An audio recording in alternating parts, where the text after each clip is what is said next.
Partager l'humanité, tel a été le message de l'ONU lors de la célébration de la Journée mondiale de l'aide humanitaire qui rend hommage à ceux qui affrontent le danger et l'adversité afin d'aider les autres.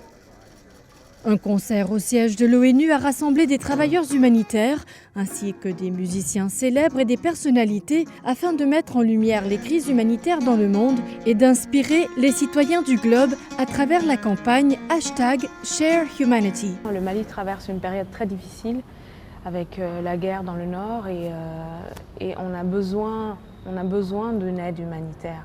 On a besoin, en étant africaine et en étant quelqu'un d'engagé, je suis consciente que dans le monde, on a besoin de gens qui se dévouent pour aider les autres. La campagne invite les utilisateurs des médias sociaux à devenir des messagers de l'humanité en faisant don de leurs flux sociaux pendant 24 heures pour partager des histoires de crise humanitaire et des efforts de secours.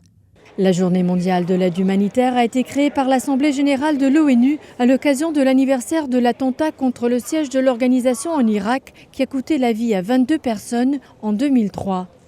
Le 19 août, le secrétaire général Ban Ki-moon a participé à une cérémonie solennelle pour honorer ceux qui sont tombés.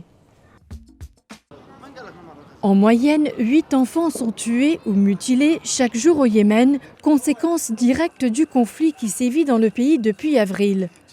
Un nouveau rapport, publié par le Fonds des Nations Unies pour l'enfance, constate que près de 400 enfants ont été tués et plus de 600 blessés depuis l'escalade de la violence il y a environ 4 mois.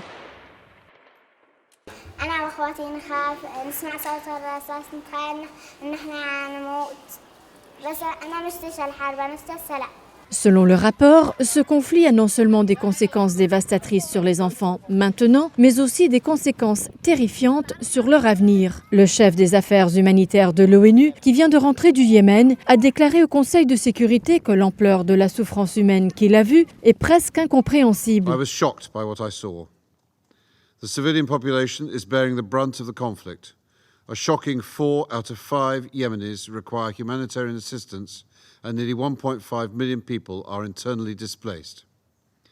More than 1,000 children have been killed or injured, and the number of young people recruited or used as fighters is increasing. Les gens qui retardent ou refusent les vaccins pour eux-mêmes ou leurs enfants présentent un défi croissant pour les pays cherchant à combler l'écart de la vaccination. C'est ce qu'avertit l'Organisation mondiale de la santé.